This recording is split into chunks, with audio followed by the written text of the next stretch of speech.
Hello and welcome to Cocktails with a Twist of History. We make history come to life through cocktails. So today I want to talk about a tequila cocktail called a Tequila Daisy. This is a cocktail that predates the margarita. In order to do this, we're also going to talk about tequila and we'll also talk about margarita. Now, in the late 1800s, the Daisy was a category of cocktail that was very popular. Tequila itself comes from Mexico, and they've had cocktails with tequila as long as they've been making tequila, probably. And originally it was made for religious ceremonies. I know in my house it's always a religious ceremony when I'm drinking tequila. But the Daisy really was a cocktail that was created. The original one had the orange. The later on, it was a gin cocktail that had lime and it had a red sweet liqueur, usually raspberry. Later on, sometimes grenadine. Grenadine, we said, is a pomegranate liqueur with sugar.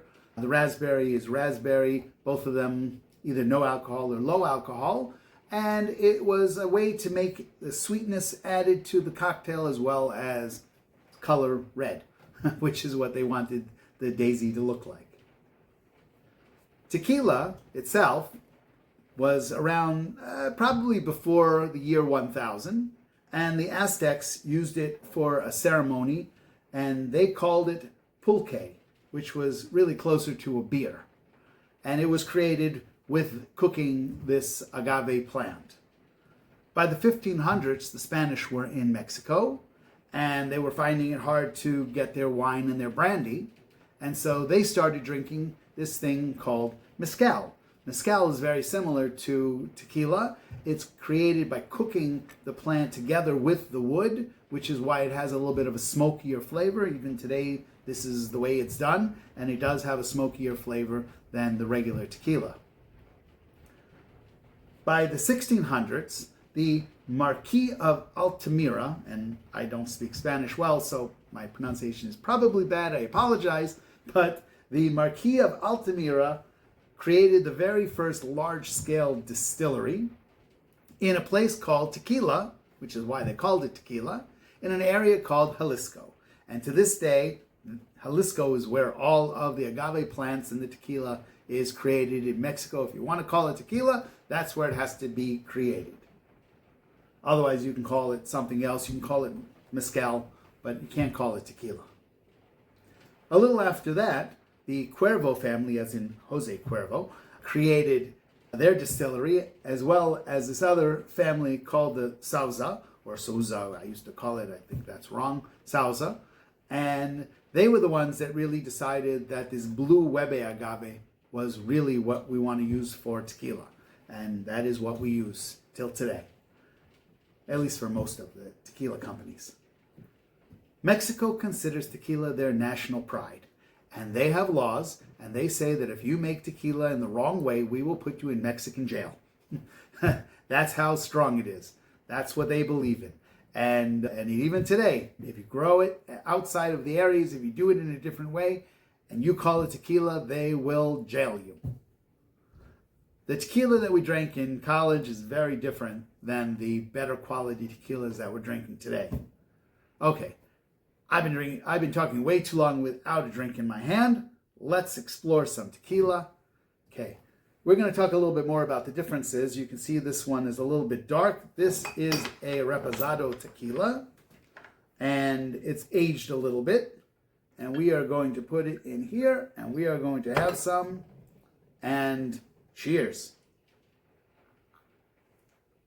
Very interesting. It's a different flavor than a lot of the other alcohols, very different. It has a little bit of a grassiness or herbal flavor. It has the sweetness because the agave is a sweet plant, but delicious.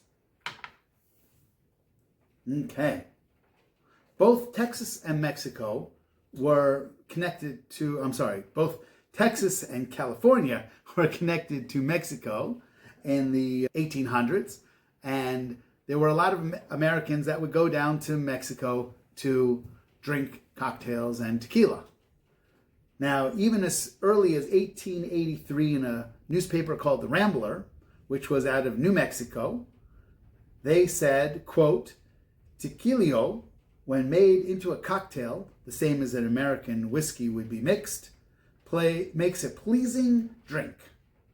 So you can see even early as that people were talking about tequila cocktails. Now remember, in the late 1800s, that's when we had the gold rush.